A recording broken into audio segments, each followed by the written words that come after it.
మాతృదేవోభవ.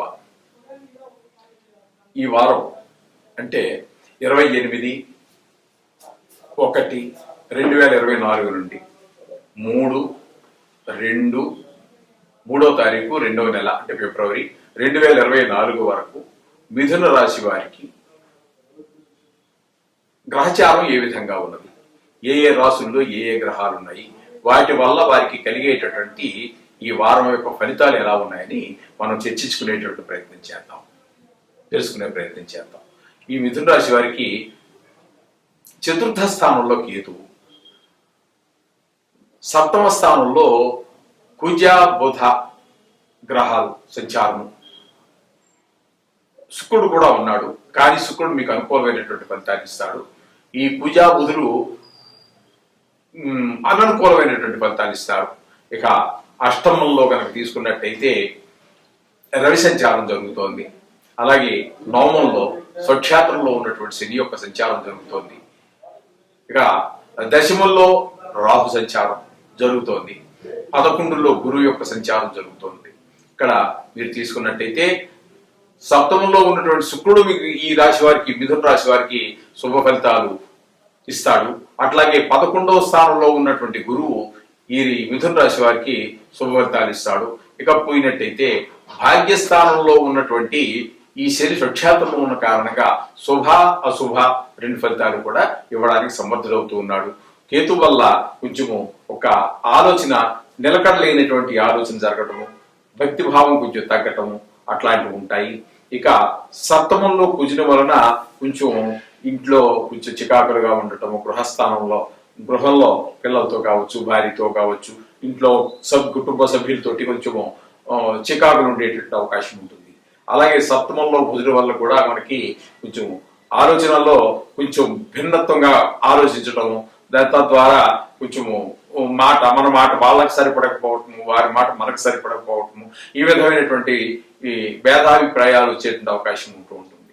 అష్టమంలో రవి ద్వారా మనకి కొంచెము కంటికి సంబంధించినవి కావచ్చు, చిన్న చిన్న ఇవి కావచ్చు, మన కుటుంబంలో ఎవరికైనా నేత్రానికి సంబంధించినటువంటి చిన్న ఆరోగ్య సమస్యలు రావడానికి, నేత్రానికి కావచ్చు, మిగతా సమస్యలు కూడా ఆరోగ్య సమస్యలు కూడా రావడానికి అవకాశం ఉంటుంది ఈ అష్టమంలో రవి సంచారం వల్ల. అలాగే భాగ్యస్థానంలో శని స్వక్షేత్రంలో ఉన్న కారణంగా సుఫలితాలు ఇచ్చినప్పటికీ స్థానం వల్ల అంటే భాగ్యస్థానంలో ఉండటం వల్ల కొంచెము ఆ స్థానం ప్రభావం కూడా కొంచెం చూపిస్తూ ఉంటుంది. అందుచేత శుభ అశుభ రెండు ఫలితాలు కూడా ఇవ్వడానికి సమర్థులవుతూ ఉన్నాడు ఆయన. అలాగే దశమ స్థానంలో రాహు ఉండటం వల్ల వృత్తిపరంగా లేదా ఉద్యోగపరంగా మీరు చేస్తున్నటువంటి ఏదో వృత్తి చేస్తూనే ఉంటారు కదండి. ఆఫ్టర్ రిటైర్మెంట్ అది వేరే విషయం. 60 ఏళ్ళు వచ్చే వరకు మనిషి సామాన్యంగా శక్తి శరీరంలో దారిద్ర్యం ఉన్నంత వరకు ఏదో పని చేస్తూ ఉంటారు. కొంతమంది 80 వచ్చినా కూడా చేస్తూ ఉంటారు. కొంతమంది 40 సంవత్సరాలకే నిస్సహాయాలు ఏ పని చేయరు. చేసేటటువంటి వాళ్ళ గురించి మనం మాట్లాడక్కర్లేదు. కానీ ఏదో పరంగా ఉన్నటువంటి వాళ్ళకు కొంచెము ఆ వృత్తిపరమైనటువంటి కొంచెం చికాకులు ఉండేటువంటి అవకాశం మనకి స్పష్టంగా గోచరిస్తూ ఉన్నది. ఇకపోతే ఏకాదశంలో ఉన్నటువంటి గురువు వల్ల మనకి అనేక రకాలైనటువంటి కుటుంబ విషయంలో కానీ, పిల్లల చదువుల విషయంలో కానీ, ధన ఆదాయ విషయంలో కానీ, మిగతా భార్యాభర్తల కొంచెం ఒకసారి కొంచెం ఆవిడ అట్ట కాదు ఇట్లని అన్న మీ మాట ఆవిడ ఒప్పుకోకపోయినా తర్వాత ఒప్పుకోవటం కానివ్వండి, పిల్లలు మీ మాట ఒప్పుకోకపోయినా తర్వాత ఒప్పుకోవడం కానివ్వండి, కుటుంబ సభ్యుల్లో ఎవరైనా కూడా కొన్ని సందర్భాల్లో విన్నట్టు నటిస్తారు కానీ వినరు. అటువంటి వాళ్ళు కూడా ఈ గురు ప్రభావం వల్ల మనకి కొంత అనుకూలంగా ప్రవర్తించేటువంటి అవకాశం ఉంటుంది. ఈ విధంగా మనకి అనుకూలంగా 2 గ్రహాలు ఉన్నట్టయితే అననుకూలంగా ఉన్నటువంటి మిగతా గ్రహాలు ఎక్కువగా ఉన్నాయి. అందుకే మీరేమీ కంగారు పడక్కర్లేదండి. ఇందులో మీరేం భయపడాల్సిన పని లేదు. మనం ప్రతిసారి చెప్పుకున్నట్టుగానే ఈ నవగ్రహాల యొక్క ఆ స్తోత్ర పారాయణ చేసుకోండి. అలాగే నవగ్రహాల చుట్టూ తిరగండి. మిగతావన్నీ మీ నిత్య పూజంతి మామూలే ఏ దేవున్నారో పూజించుకోండి. మీ ఇష్టదైవం కావచ్చు, మీ కులదైవం కావచ్చు, ఏదైనా చేసుకోవచ్చు. కానీ నవగ్రహాలు మాత్రం వదలమాకండి. అట్లాగే ఇందులో మీరే ఎక్కువ గ్రహాలు అనుకూలంగా అంటే వ్యతిరేకంగా ఉన్నాయని కంగారు పడాల్సిన పని లేదండి. ఎందుకంటే ఉన్నట్టుగానే చూద్దాము. ఇందులో బోధర్థం పెట్టేసి మీరేదో భయపడి ఎంత చెప్పేసి మేము కంగారు పెట్టాల్సిన పని ఏమి లేదు. మీరు కంగారు పడాల్సింది నేను పెట్టకూడదు, మీరు పడక్కర్లేదు. అట్లాగే మీకు ఎక్కువ గ్రహాలు అనుకూలంగా ఉన్నాయని చెప్పేసి ఏదో పట్టుకున్నది కొంత బంగారం అయిపోతుంది, నేను రాసి ఇచ్చేస్తాను, ఇదే జరగబోయేది అనేది భూతత్వంలో చూపించి మీకు లేనిపోని ఆశలు కల్పించాల్సినటువంటి అవకాశం అక్కర్లేదు, అది కల్పించాల్సిన అవసరం కూడా లేదండి. ఏమి జరగదు, అవన్నీ జరిగేటువంటి విషయాలు కూడా కాదు, జరిగితే చాలా మంచిది. అంచేత అంత ఏం జరగవన్నీ, ఇవన్నీ భూతత్వంలో చూసుకోవద్దండి. దాన్ని కానీ దీని కానీ కామన్గా జరిగిపోతూ ఉంటాయి, అవన్నీ మామూలుగా జరిగిపోతూ ఉంటాయి. మనం చేసుకునేటువంటి ఈ నిత్య దేవి పూజ, నెక్స్ట్ ఈ నవగ్రహాల యొక్క పూజ వల్ల మీ పరిస్థితులు అన్ని చక్కగా నడుస్తుంటే సామాన్యంగానే నడుస్తుంటుంది, కంగారు పడక్కర్లేదండి. శుభం భూయాత్. 28/1/2024 నుండి 3-2 ఫిబ్రవరి 2024 వరకు ఈ వారం రోజుల్లో ఉన్నటువంటి గోచార ఫలితాల గురించి ఇప్పుడు మనం చర్చించుకుందాము. ప్రథమంగా మేషరాశి గురించి మనం చర్చించుకుందాం.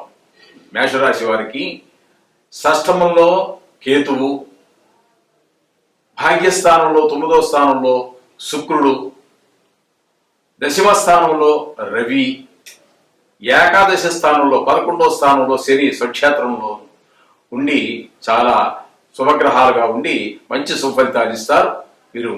ఇక ఈ 4 గ్రహాలు మనకు శుభఫలితాలు ఇస్తూ ఉంటే, ఇక మనకి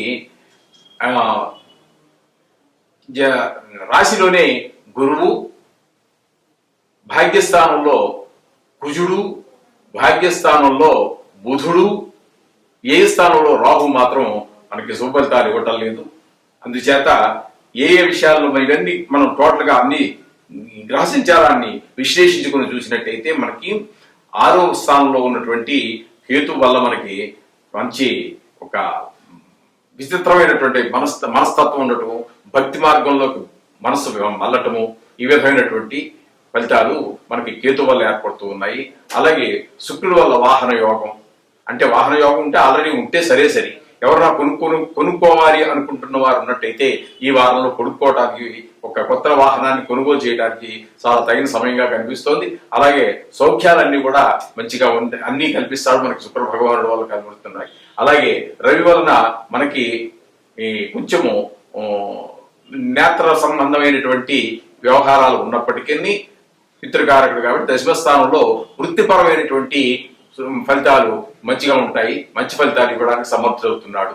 అలాగే ఏకాదశి స్థానంలో స్వక్షేత్రంలో ఉన్నటువంటి శని భగవానుడి వల్ల మనకి మంచి ఫలితాలు ఏర్పడుతున్నాయి. ప్రతి విషయంలోనూ, ఒక చదువు విషయంలో, పిల్లల చదువు విషయం కావచ్చు, ఇంట్లో భార్య మనం మాట వినడం విషయంలో కావచ్చు, మన గృహంలో కావచ్చు, ఒక ప్రశాంతమైనటువంటి జీవనాన్ని మనకి అన్ని విషయాల్లోనూ కూడా, మనకి వ్యాపార విషయంలో కానీ అన్ని విషయాల్లోనూ కూడా లాభస్థానంలో ఉన్నాడు కాబట్టి అన్ని విషయాల్లోనూ కూడా మనకి లాభాన్ని చేకూర్చడానికి స్వస్థానంలో ఉన్నటువంటి వాడు. పైగా ఏకాదశి స్థానంలో ఉండటం కారణంగా మనకి శని భగవానుడు చాలా అత్యంత అనుకూలమైనటువంటి ఫలితాలు ఇవ్వడానికి సమర్థుడు అవుతున్నాడు. ఇకపోతే ఇక అశుభ గ్రహాల యొక్క విద్య గురించి చూసినట్టయితే, జన్మంలో గురువు ఉండటం వల్ల విద్యా విషయంలోను, కొంచెం ధన విషయంలోను వెనకబడేటటువంటి, పిల్లల చదువు విషయంలోను మనకు కొంచెం వెనకబడేటువంటి అవకాశం ఉంటుంది. అలాగే ధన విషయంలో సంపాదన కొంచెము తగ్గేటటువంటిది కానీ, లేకపోతే ఉన్నటువంటి డబ్బు ఎక్కువ ఖర్చు అవడానికి కానీ అవకాశం ఉంటుంది. రావాల్సినటువంటి డబ్బు చేరికంగా అందకపోవటం, ఇట్లాంటి పరిస్థితులన్నీ గురువు వల్ల మనకి వస్తూ ఉంటాయి. ఇకపోతే 9లోనే ఉన్నటువంటి ఈ కుజగ్రహం వలన మనకి కొంచెము అననుకూలమైనటువంటి ఫలితాలు ఏర్పడుతూ ఉంటాయి. కొంచెం కోపం ఎక్కువ రావటము, ఇట్లాంటివన్నీ ఏర్పడుతూ ఉంటాయి. ఇక బుధుని వలన మనకి వ్యాపారం కొంచెము వెనకబడటం వల్ల కొంచెము ప్రతి వారం జరిగినంతగా ఈ వారం వ్యాపారం జరగకపోవచ్చు.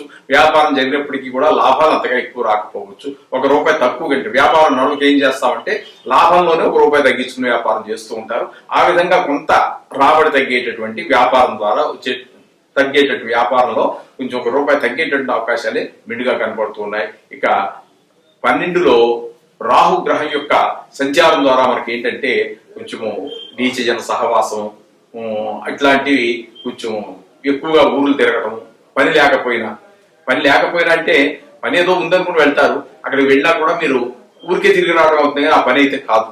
ఈ విధమైనటువంటి కొన్ని వృధా సంచారం అన్నమాట. ఈ వృధా సంచారము ఇవన్నీ కూడా రాహు వల్ల మనకు జరుగుతూ ఉంటాయి. అందుచేత అక్కడికి వెళ్ళటమా ఊరు వెళ్ళటమా మానటమా అనేటటువంటి దాన్ని 1-2 సార్లు ఆలోచించుకుని ప్రయాణం చేసినట్టయితే అనవసరమైనటువంటి ఖర్చులు కొన్ని మనకి తగ్గేటటువంటి అవకాశం కూడా ఉంటుందండి.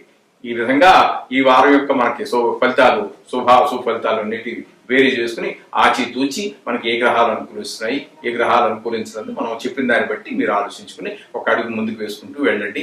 అలాగే రోజు మనం ప్రతిసారి చెప్పుకుంటున్నట్టుగానే ఈ యొక్క నవగ్రహాల యొక్క స్తోత్రం మాత్రం రోజు చదువుకోండి, వీళ్ళని బట్టి గుడికి వెళ్ళండి. ఈ విధంగా చేసుకున్నట్టయితే చిన్న చిన్న దోషాలు అవి కూడా పోతూ ఉంటాయి. బాగున్నటువంటి గ్రహాలు, అనుకూలమైనటువంటి గ్రహాలు మరింత సుఫలితాలు ఇస్తూ ఉంటాయి. అందుచేత ఈ విధంగా చేసుకుని ఈ వారం రోజుల యొక్క ప్రయాణం గమనం అంతా కూడా శుభప్రదంగా జరగాలి అని కోరుతూ శుభం భూయాత్.